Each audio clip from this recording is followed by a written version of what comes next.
So, George, that is, the floor is to you. Thank you, Sandro. Good morning. I'm George Stergiopoulos.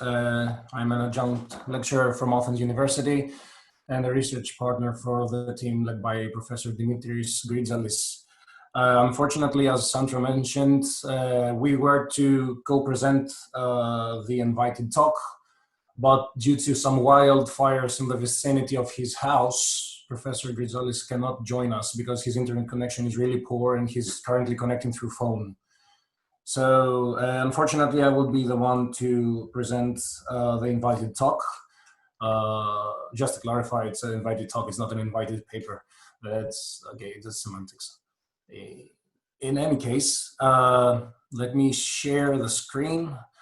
I believe that we can provide a bit more than 5 minutes for discussion, since the current nature of our presentation is to present and disseminate some knowledge about the state of cyber attacks in the oil and gas sector. So it's not a very specific technical paper, it's more of a survey on the area, which allows us to discuss a lot if we want on the specific topic. And maybe it's easier to follow up with a bigger session that like 5 or 10 minutes to discuss things that are going to be presented here. Now, the presentation I'm going to show you is based on a current stream of research that we have been having in the Athens University lab, and mainly focuses on cyber physical systems and their attacks when deployed in the oil and gas sector. We were having some collaboration with the Greek Public Gas Corporation in terms of modeling and surveying the systems and the implementations. And today we're going to present to you an overview of a situation that's currently going a bit unnoticed in terms of the potential effects of cyber attacks and the relatively low dissemination of information of these attacks on the cyberspace of the oil and gas. Okay, the outline is a bit simple. We're going to present some work we've been doing, and we based the work on the two frameworks from MITRE, basically the new attack framework that was being published some months ago, and the a bit older CAPEC framework that we used to model the information that we want to present to you today. And then we're going to discuss some bit of a typical ICS and SCADA infrastructures for oil and gas, so as to have a common basis on what we're talking about. And then a short presentation of how we estimated the impacts of each presented case, of each presented real-world attack, how we documented it, and why we're giving some numbers on each attack in order to have a common ground on how to understand what we are going to show you next. And following up, I would like to discuss a bit about the attacks that are currently being targeting the oil and gas sector since the early 1990s, to be honest, up until like 1 month ago, and discuss on how we can protect and mitigate these type of attacks based on their frequency, their likelihood, and the overall situation in the sector right now. Of course, there are lots of differences depending on the factory or the the subtype of infrastructure used in the oil and gas sector. So, of course, we're not seeing the same security controls nor the same attack vectors in, let's say, infrastructure of the Middle East and in the infrastructure of Greece, for example. So there are lots of differences, both in terms of size, technologies used, but mainly the underground, the underlying accessibility, the underlying networks and sensors are basically the same. So during the past 2 decades, the oil and gas operational technology has been experiencing the constant digital growth that we've been seeing in the entire digital industry. following up from manual disjoint systems, going upwards until cyber-physical Internet of Things enabled sensor-based closed-loop automatic systems. So this type of growth has been witnessed in every aspect of the cybersecurity industry, in all sectors. So in order to gather the knowledge we needed in order to begin focusing on specific research and making the survey that I'm presenting you today, we had to go through like a bit of a bit less than 600 documents that we found on oil and gas cybersecurity. The basic method that we used can be seen on the right, following the bibliographic research to exclude articles that we could not analyze due to language.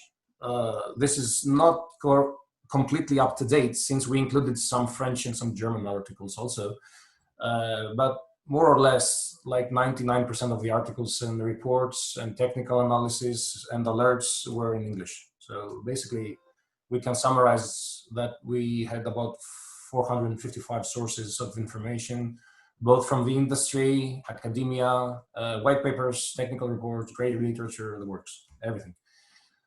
So we had to provide sort of screening to all this information because we're talking about an information that spans from the early 2000s up until, like I said, 2 months ago.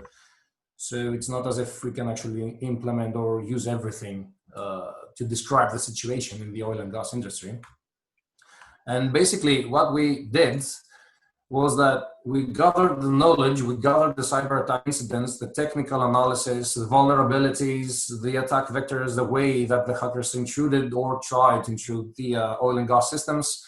And we modeled everything using 2 frameworks. The frameworks that I mentioned earlier are like the MITRE's attack framework, which is basically a knowledge base of adversary tactics and techniques for real world observations. And it's currently used a lot in the US for having a common ground in presenting attacks and describing them. For example, some categories of MITRE modeling could be like the loss of availability that is defined, as you can see on the table below, as of how adversaries may attempt to disrupt essential components. So the MITRE framework is quite vast. It doesn't focus only on the ICS type of infrastructures. It covers basically every IT aspect of the cybersecurity landscape.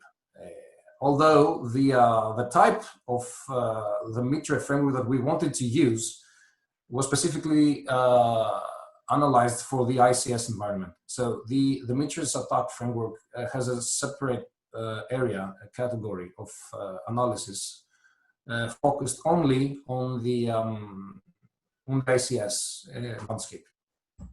So as you can understand, we mostly wanted to analyze attacks that refer to closed loop control systems, also known as feedback control systems. Basically systems that they can use automatic decision making and use parts of the output data from the factory itself or the infrastructure itself to feed them back into a monitoring and control system and form a part of the decision making. So yeah, what we wanted to focus on were attacks, cyber attacks that exploited vulnerabilities that allowed them to influence these types of closed loop systems. And MITRE's framework was pretty much perfect for this specific endeavor, since it gives us the opportunity to model everything with a common language. And this is quite impressive because it can also be combined with the next framework, which is CAPEC,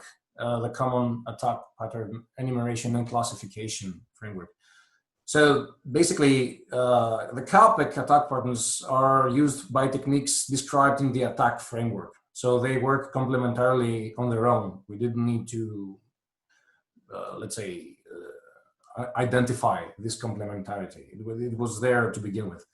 So we utilized CAPEC and attack complementarily to map the attack types that we've been gathering and the technical details that we've been seeing on cybersecurity attacks of the oil and gas sector and all the relevant subsectors, upstream, midstream, downstream, etc. And we built a list of the attack types that we wanted to discuss, focusing on how we can present them using the typical MITRE, CAPEC, and attack frameworks. So the dictionary used can roughly be described like the table you can see below. The CAPEC framework allows us to define patterns that can lead to very technical details, such as ping of death or flooding of UDP packets. It goes way down to the technical level, although it has a specific taxonomy with the classical dependencies of inheritance. A member of one attack having subtypes that can lead us to technical details. And we used all this to describe the attacks that I mentioned earlier. So before actually discussing the attacks that we detected and how we can mitigate them, what's the current situation, I would like to first introduce a bit of information concerning the actual architecture that you can detect in oil and gas infrastructures. So now, okay, modeling the oil and gas ICS environment is a bit weird. And let me elaborate on why I'm saying weird. Okay, so most industrial control systems follow the same type of logic. They have the concept of a SCADA system, decision support. They have some sensors, RTU, PLC, data historian, HMI. The components are basically the same. A typical ICS is comprised of the same hardware and mainly software in terms of logic and monitoring. So the difficult part in oil and gas is that we are having three different subtypes of infrastructures. We're having the downstream infrastructure, the midstream, and the upstream. Basically, upstream has to do with the infrastructure that's responsible for taking out the oil and the gas. Midstream is about, roughly, if we could actually simplify it, it's about disseminating and transferring the assets to different locations. And then we have the downstream infrastructure, which is basically commonly seen as the dissemination station, for example, and how we can provide the asset to the end users, whether these end users are like everyday people refueling their cars or big companies applying pressure valves to get lots of, let's say, gas, for example. But it makes no actual difference. In the end of the day, downstream means give the assets to the one that's going to use it. So the interesting thing about upstream and midstream architectures, along with downstream, but downstream is a bit more complex, is that they both follow the similar CPS logic. The intelligent devices used, communication mediums, midstream implementations are considered a bit simpler, but in the end of the day, they utilize the same devices. So we have the SCADA, the HMI, protocol, sensors, actuators, but instead of monitoring or controlling a tank, maybe they can control like a valve in a huge pipeline, but it actually makes not much of a difference. So the notion that was in place up until, like, let's say 2016, 2017, roughly speaking, was that the upstream infrastructure was a bit disjoint and protected from cyber attacks, which it's not true. It's something that we inherited from the early 2000s. So people were believing that the upstream infrastructure is somewhere really far away. There's an oil rig somewhere in the middle of the ocean. So it's like, okay, no computer systems are connected. There's no internet connection, so nobody can do anything. But that's not the case for multiple reasons, which we are going to discuss further down below. The upstream infrastructures deploy the same systems, basically following some type of connectivity nowadays, like 4G, satellite connectivity, or maybe we're having new types of infrastructures where they are having remote connections to control the devices. So such ICS may be having different types of connectivity right now. They are prone to more attacks, and they can be exploited in ways that never seen before, at least up until like a decade ago. And the same goes with the midstream infrastructure. So in midstream, we're talking about pipelines. So most of the time, the pipeline is below ground. And given the EU standards, we're talking about a depth of more than 5 meters. So, or at least give or take 4 to 5 meters. So the first idea, intuitively, someone would say that, okay, there are no connectivity, no connection whatsoever. So how can someone do something except like blow it up? But again, that's not exactly the same thing, because the common infrastructures for midstream right now, they have lots of something called above ground installations, AGIs. So the AGIs are basically parts of the midstream infrastructure, which is above ground, and they are closed loop systems for handling valve stations, secondary pumps, metering stations, remote distribution controls. And all this stuff are also connected to the internet. Mainly, if not on the internet, on some remote connectivity local area network, which again can be exploited from the end user on the other side of the connection. So it's not as if the midstream is again safe against cyber attacks. And as we can see below, there are lots of attacks that happened during the last 15 years on the upstream and the midstream. And basically, if I remember correctly, one of the worst cyber attacks that happened on the oil and gas sector targeted the upstream infrastructure, where attackers actually managed to tilt the entire oil rig by 10 to 15 portions. So it's like, it's not as if we're talking about systems that are disjoint, but the notion of being completely isolated is correct. These are not true, and the paperwork and the technical reports complement this and support this. So basically, without analyzing, a typical upstream and midstream infrastructure could be displayed in the following figure. Now, I'm not going to discuss this figure a lot. It's just for reference. Both this figure and the second one depict some very typical ICS, SCADA, and OT architecture for downstream, for midstream and upstream infrastructure. The next slide is focused on downstream. So again, as I said, we have different types of machinery, but in the end of the day, we have common ICS implementations. We have sensors, we have actuators, we have relays. We control the valves based on the monitoring data that we get back. It doesn't matter a lot in terms of manipulation, whether we have a gas valve or an oil tank on the other side. The impact is different, but the way to attack it is pretty much the same. And from my experience from the field, I can tell you that the protocols used are also very common. So we're having common protocols, common ways of implementing them, common ways to implement processes inside the ICS. So you understand that there is not lots of grounds to argue that different infrastructures have different types of implementations, so attacks do not apply. Rather the opposite, to be honest. Okay, so having a very small description of the figure that I'm presenting you right now, on the upper left corner, you can see a figure with some red text below it. And these are some of the attacks that can happen or have happened in the specific parts of each infrastructure. For example, it's very common to see cyber attacks that focus on the sensors inside the digital infrastructure in order to manipulate oil exports for pipelines or gas, for that matter. It doesn't make any difference. And we've seen lots of attacks that are direct attacks on the actuators.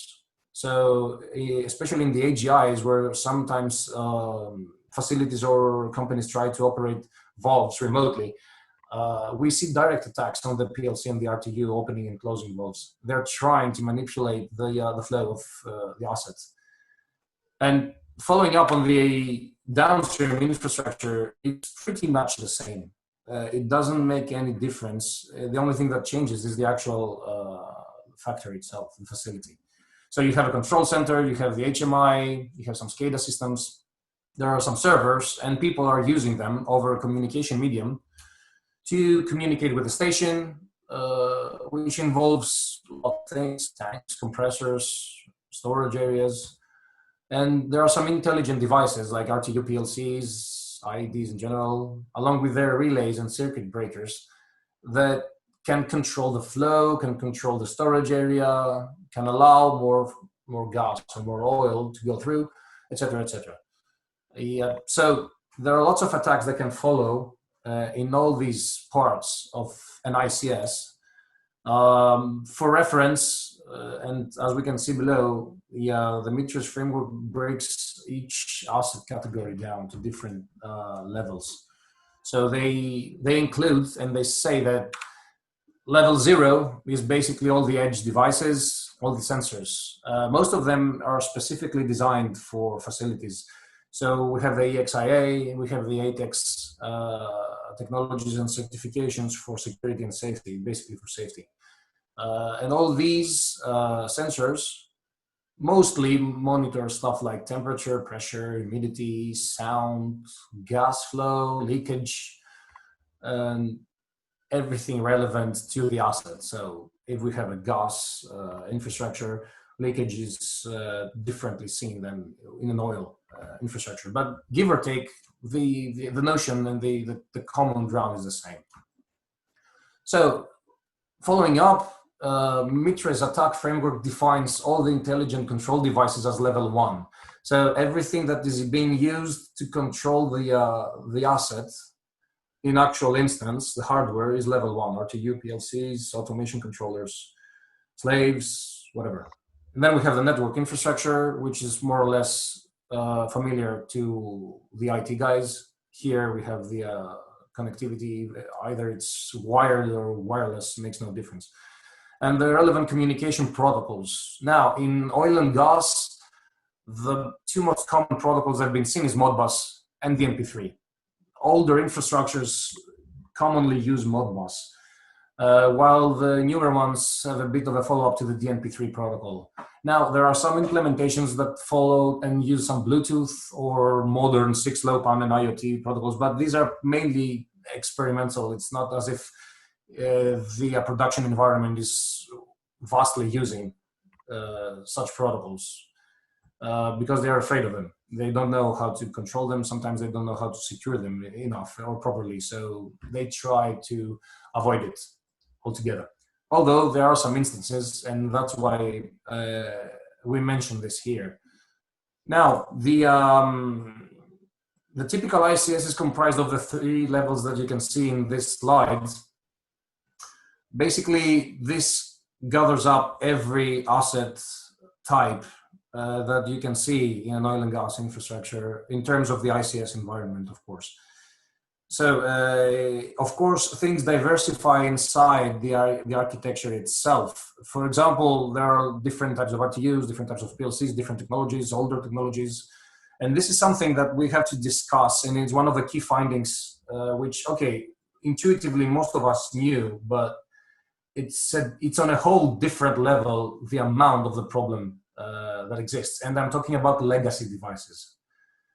So, okay, intuitively everybody knows that, yes, many infrastructures have a problem with legacy devices, but the problem is way bigger than what we expected it to be.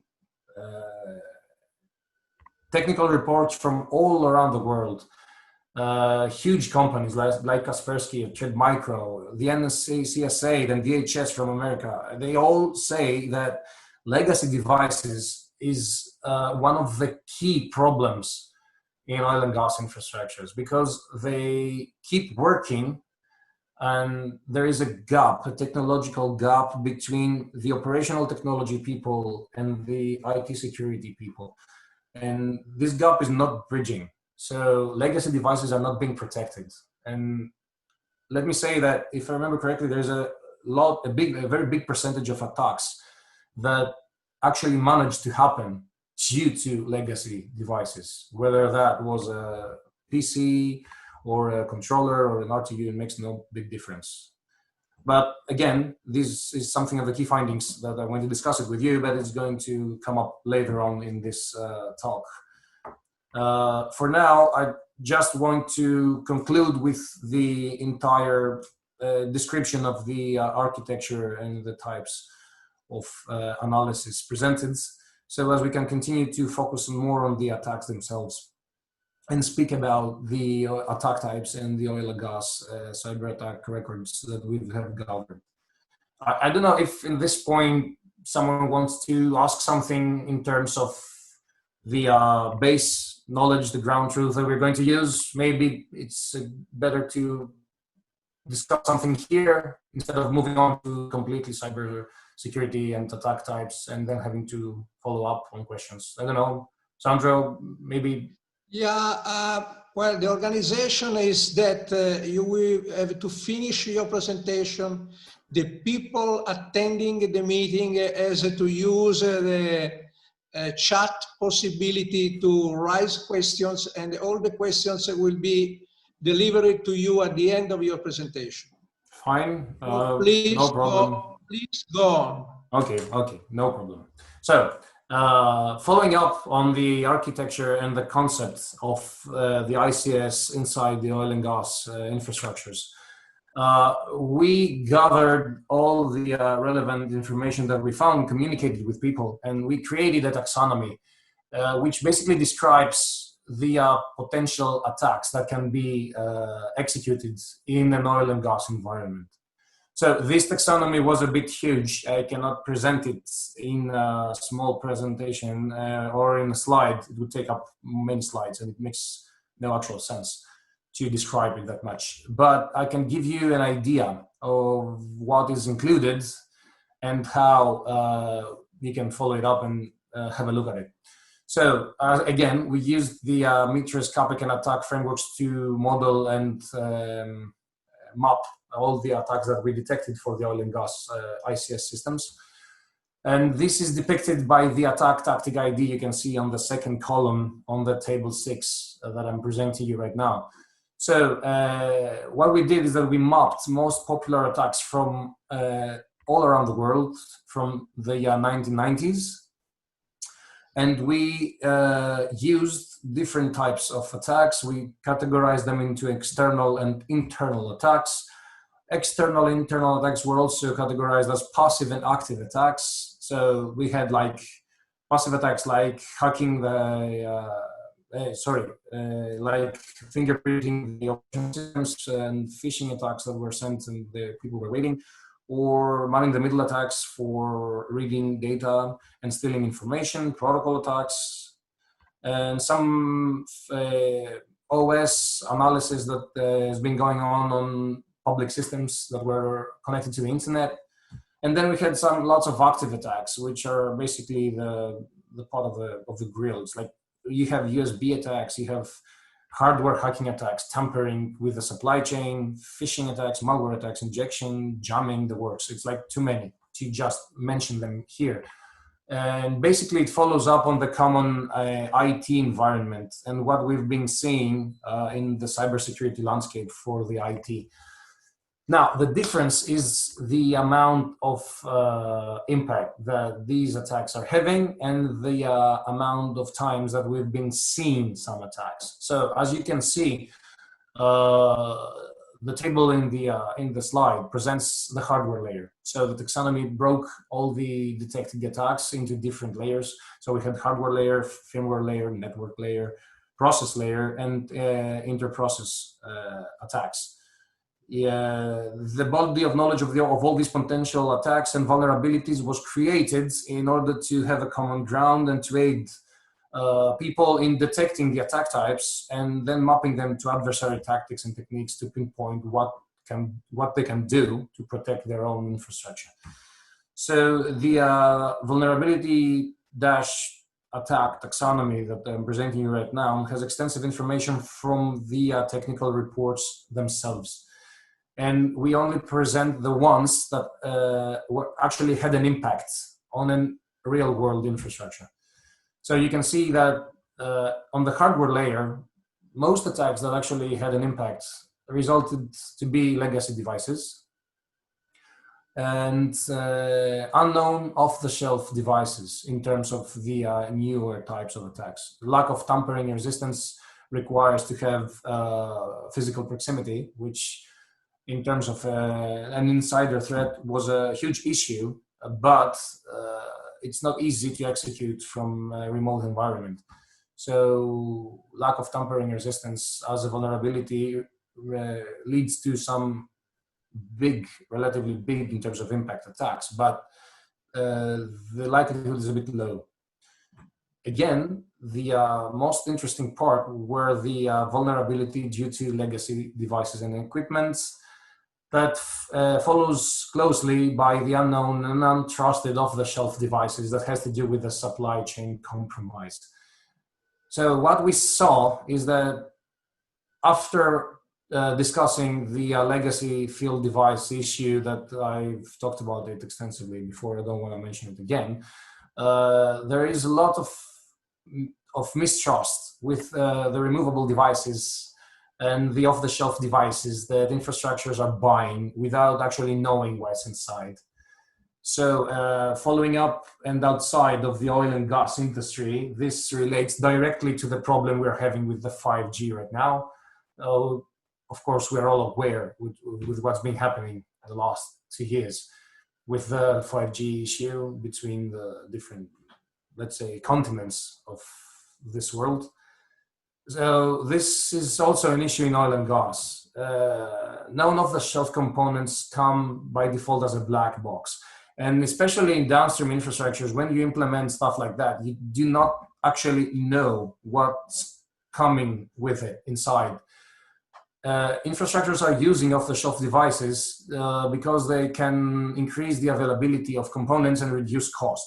But the problem remains that there is the threat for data theft, for information theft, for remote access. You do not actually know what's coming with your device attached to it. And then again, following up as an example, the firmware layer was mainly focusing on outdating operated systems, which is directly related with rootkit attacks and malware that hits the HMI and the SCADA and the overall SCADA monitoring device system. For example, data historians and all the relevant servers that have been working. We were seeing tremendous amounts of unpatched operating systems being flagged both by the CISA alert of the US and relevant technical reports. Most of the articles that they were talking technical stuff were mentioning that the attacker managed to break in due to unpatched devices that were exposed to the internet. That was a common sentence that we read over and over again. If I remember correctly, I must have read it about like 50 times because I was keeping statistics. How many times someone had an unpatched operating system or an end device that was exposed to the internet with unpatched firmware. It was amazing how long the article was describing all the types of unpatched operating systems. It's a very common vulnerability for both ICS and IT environments. And most reports that we came across do consider the lack of OS patching as being one of the top 5 ICS vulnerabilities since 2016 every year. This applies to the oil and gas sector. Of course, we're talking about oil and gas, but it also applies to every other sector. And that's just an asterisk for to act as a food of thought or something. So then we have some common vulnerabilities that we've been seeing, like injection techniques, lack of validation on the data input, either whether from employees or from people outside, it makes no difference. And following up from the denial of service attacks, which basically exploited the exposure of equipment to the internet. That's on the network layer, of course. And okay, I'm not going to discuss all the entire taxonomy because it's a bit too much. One thing that I would like to focus on, and following up to the impact assessment, there is a new type of attacks that has been going on in the past 4 years. There's some relevant research on it. Some universities have managed to effectively implement this type of attack either on simulation environments or in the real world. and they are called process-aware attacks. So very few information on this one because it's interesting. There is a way to create huge economic loss by manipulating an ICS system while keeping it working within its operational bounds.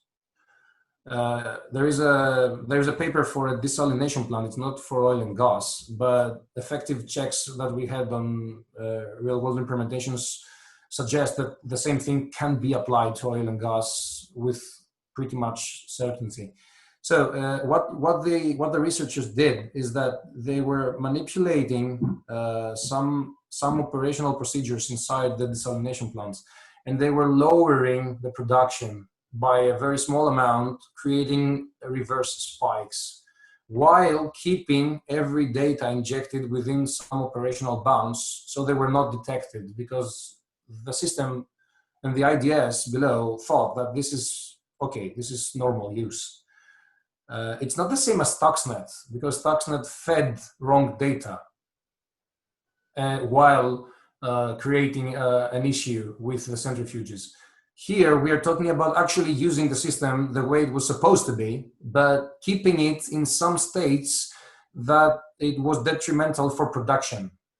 And the result was that over a period of some years, they could impose an economic loss of the type of hundreds of thousands of dollars or maybe millions if the attack could go on for more than a couple of years. Which is something very easily done, because it's not as if something is working outside of the scope of the ICS procedure and the process.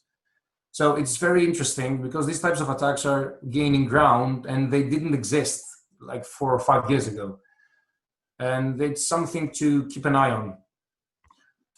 Now, following up on the last thing that I wanted to discuss on vulnerabilities, it has to do with the cross-layer and the more modern IoT and Industry 4.0 era.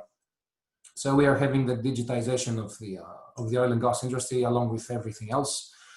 And this creates some contrasting priorities, because as we all know, availability is the topmost priority for ICS, and the same thing applies for the oil and gas. And now we're having smart sensoring systems following up and trying to work with legacy components and legacy equipment and use newly found technologies with granular approaches, machine learning and stuff, to communicate data to control loops that are closed in legacy equipments, let's say PLCs. And contrary to other sectors, the oil and gas IoT systems support real-time monitoring, and when they are implemented, they do control operations in some part of the value chain. And this is something that we've seen more than once. So there is lots of grounds to be afraid of some threats, like, let's say, the potential threats of denial of service or data integrity incidents, because these things, and I quote, can incur the biggest impact on the bottom line for both the oil and gas sector and the entire ecosystem that's highly dependent on it, creating cascading effects all the way from the value chain of upstream to the end user. So sensor misconfigurations that may lead to smart meters not working properly, as I said, process-aware attacks, denial of service attack due to malfunction. These are all new concepts that, okay, pre-existed in terms of IT, but it's something new in terms of oil and gas, ICS, interconnectivity, and basically, the most important, the amount of effect that they have on other infrastructures and services through cascading failures. So we gathered all this information and we tried to classify it and create a taxonomy in order to present it to the people in terms of actual real world events. And to do that, we first created a small impact assessment scale. It's a bit generic and qualitative in nature. We opted to use a semi-qualitative scale with 3 levels, low, medium, high, similarly used to many standards and literature outside the concept of the ICS in oil and gas. It's typical for IT. We're talking about NIST 800 series or the ISO 27001. But we also complemented it with the EU directives like Seveso 3 that utilize impact scales to understand the models for hazards, specifically in such infrastructures. And we gathered all the qualitative levels that we could find, and created different types of input: economical, societal, environmental, and operational, with low, medium, high dimensions. Basically, you can see a very small version of the type of our impact scale in this table. Most of the stuff inside are taken from either EU standardized methodologies or relevant standards or directives. So the no injuries or limited number of injuries for societal impact is closely followed by the Seveso 3 directive. Some of the stuff on asset cost has to do with ISO 27001. And there are some information here that we gathered from the lately deceased since 2015 CRAM methodology from the UK Ministry of Transport, which was one of the most widely used methodologies and tools for critical infrastructure risk assessment. So we use this qualitative scale along with some dimensions that I mentioned to justify why we believe an attack that we detected and documented is very serious, highly critical, medium level, or low. And then we gathered all attacks possible and created some statistical analysis based on the impact assessment that I showed you here, and all the security incidents that we detected and categorized since, as I said, the early 2000s. So having a very brief presentation of the attacks, our publication follows up with all the analytical tables, but the statistical analysis of these results in the table that I'm showing you on the right. So the most frequent attack type that we detected was a malware attack that was seen in 9 serious cybersecurity incidents in the oil and gas sector, closely followed by phishing attacks, and then by injection.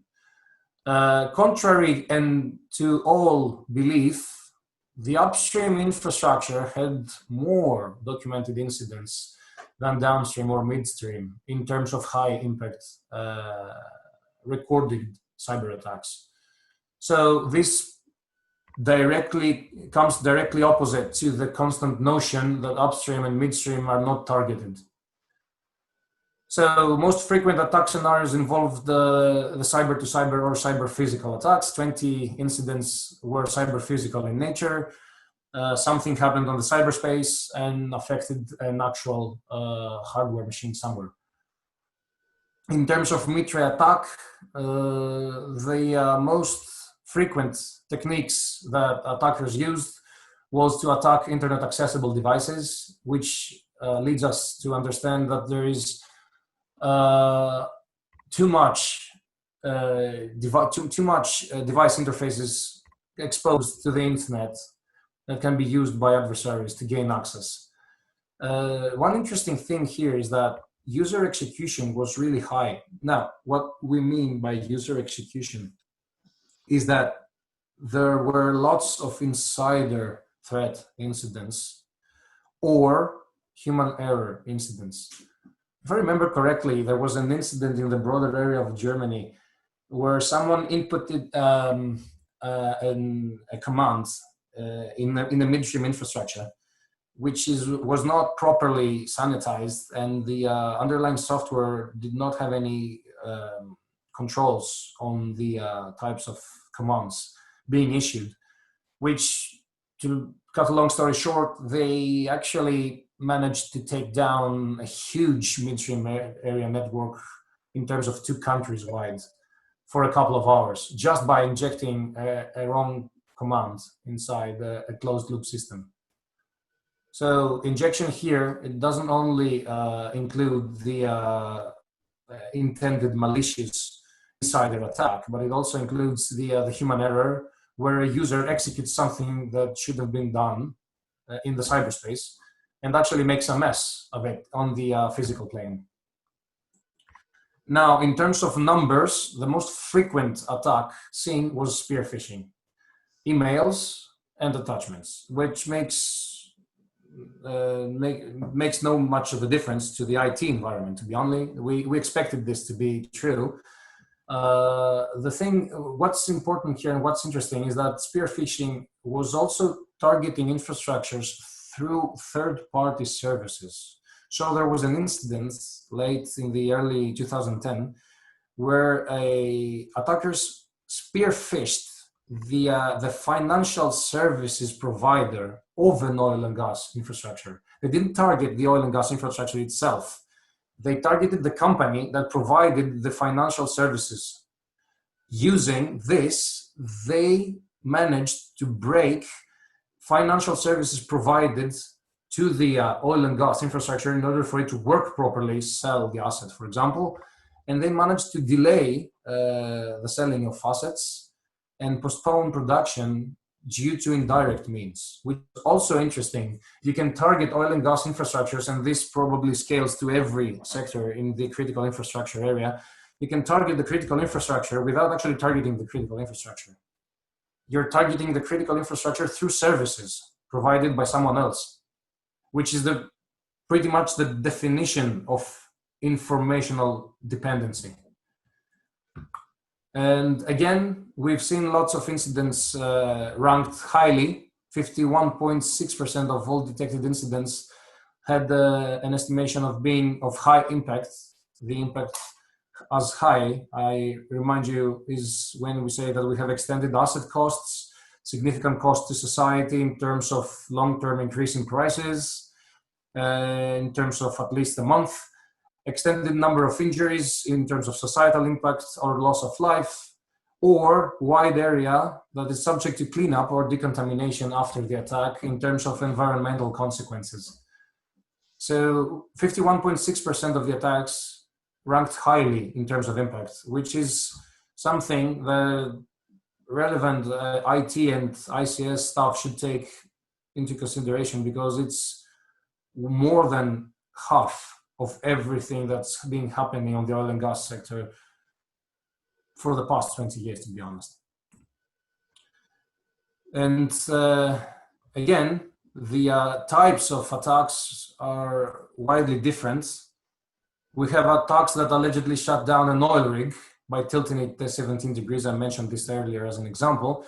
And the attack was attributed to the manipulation of the ballast control through a PLC actuator command and control system. So basically what they did is that they sent the command into a closed command and control PSC loop, and they affected the ballast control, effectively tilting the oil rig by 17 degrees.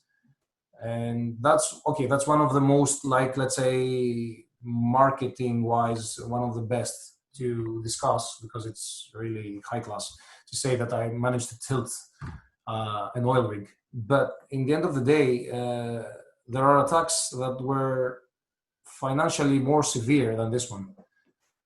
I cannot go into details, but in 2016, for example, we were having the oil rig malware attacks. It was named oil rig malware attacks that targeted all the oil and gas institutions in Saudi Arabia.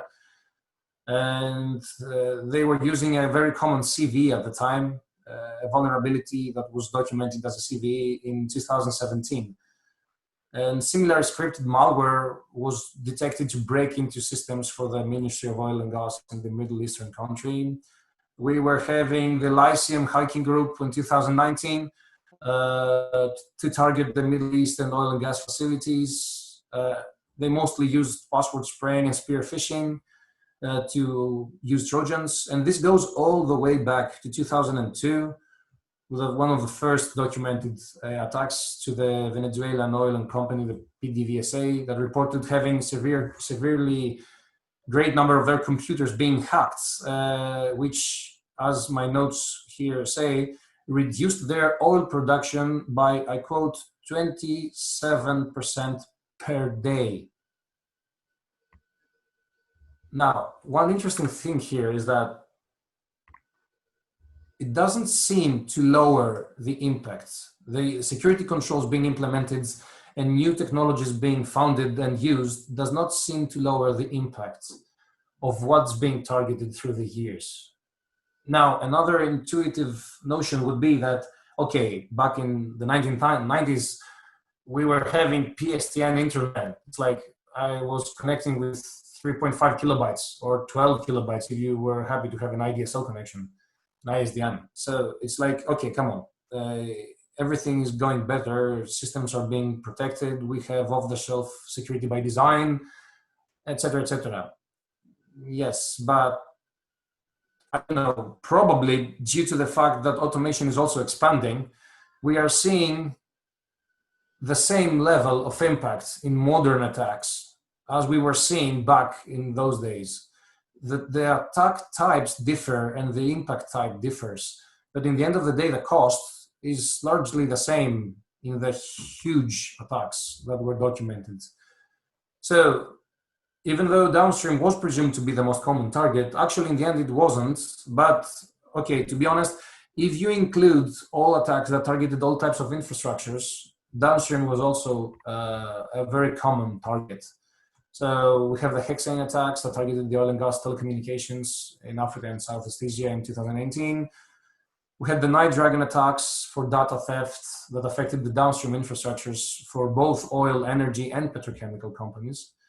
And we have some widely spread attacks, which, when you come to think of it, their overall impact was really big. Now, how to mitigate all this stuff, and for me to enter the last part of my presentation. Okay, the good news is that there are common patterns that exist to all ICS. So attack types are far more common than others, and they are the same ones that we've been seeing on the IT environment. So intuitively, we can say that security controls applied to the IT environments are able to mitigate the risk in these common patterns in the ICS of the oil and gas. So the top issues with relevant mitigation controls could be summarized as follows. Numerous attacks by insiders were documented. So we need to extend the segregation of duties and the minimum privilege assignment for employees. This is something that we do know since the beginning of cybersecurity, but again, it's something that's not being done properly in very different sectors all around the globe. And this is also true for the oil and gas.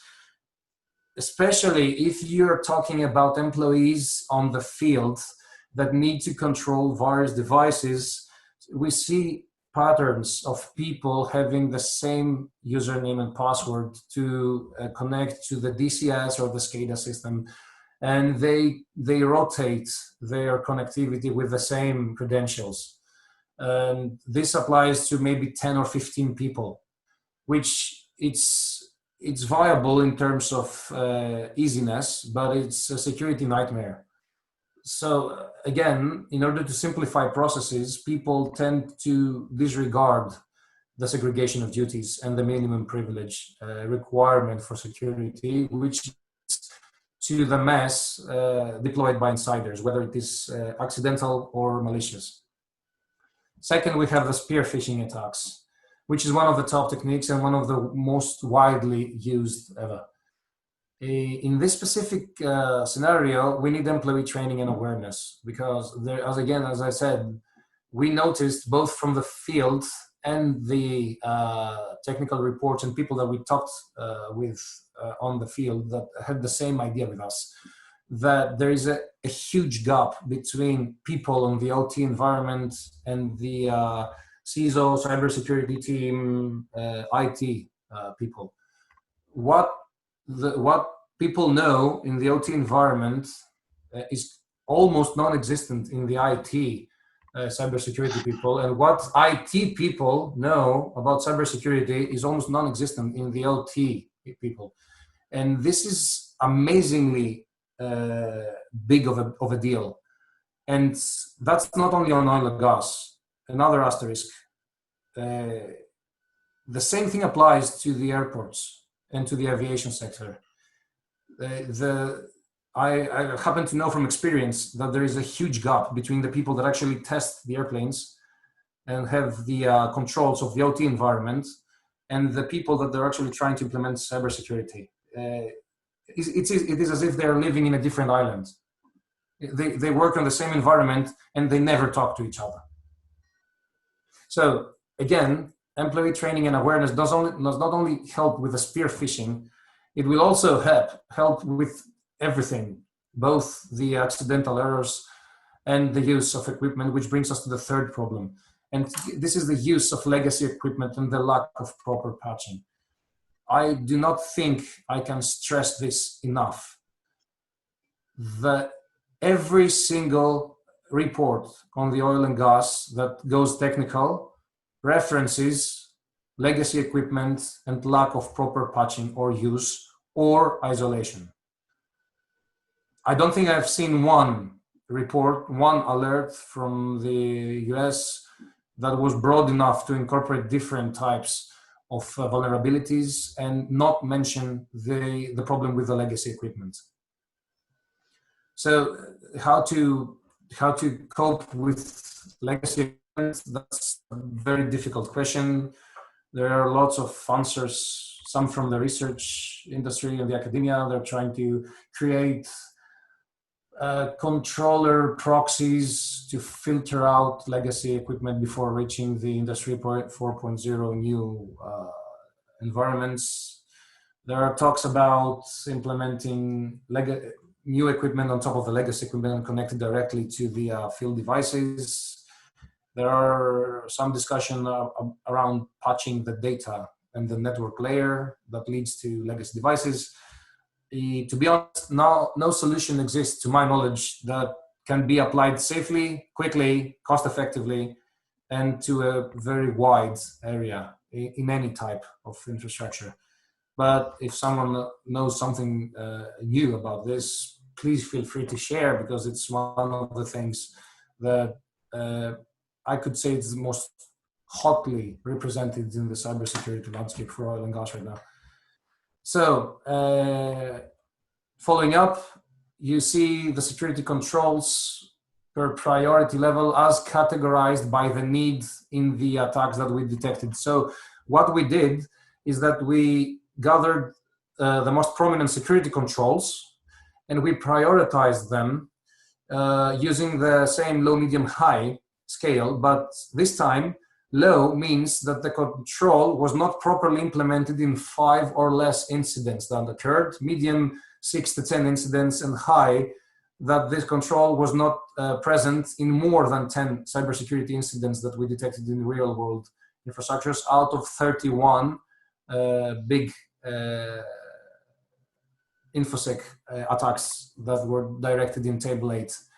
So again, employee training and awareness, network segmentation, and patching and updating of legacy devices were the 3 top security controls not relevant or not existing or misimplemented in such oil and gas environments, closely followed up by the segregation of duties that I mentioned earlier, and the authentication of employees and remote workers.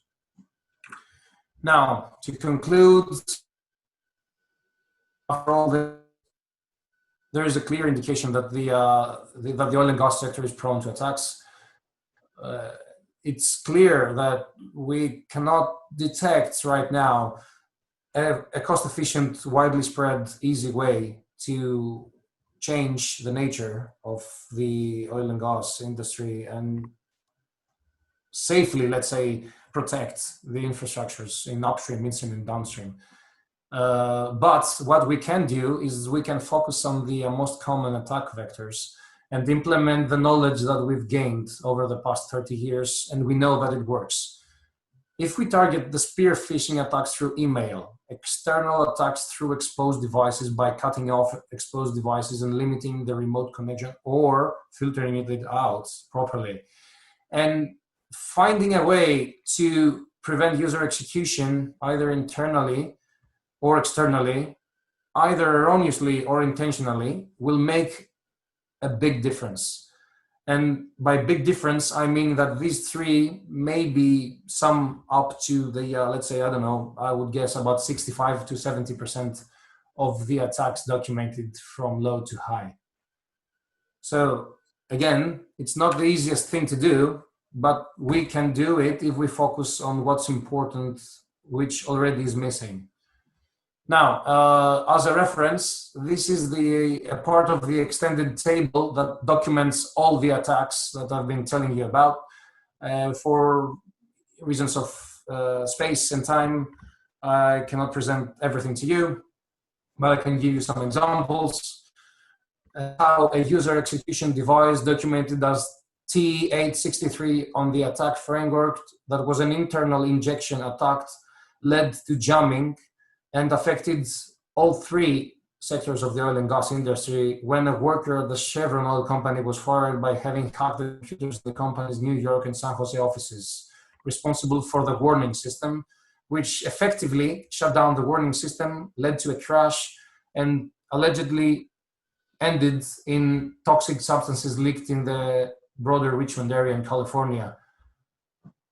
So you can find the entire table in the appendix section of our publication. But generally speaking, if we discuss these types of attacks, there are lots of instances to follow. Maybe I should stop here and let some questions for the last 5 minutes, since it's too many incidents to discuss in detail, and I don't think that's of any use to anyone to discuss specific instances. Thank you, George. Thank you very much.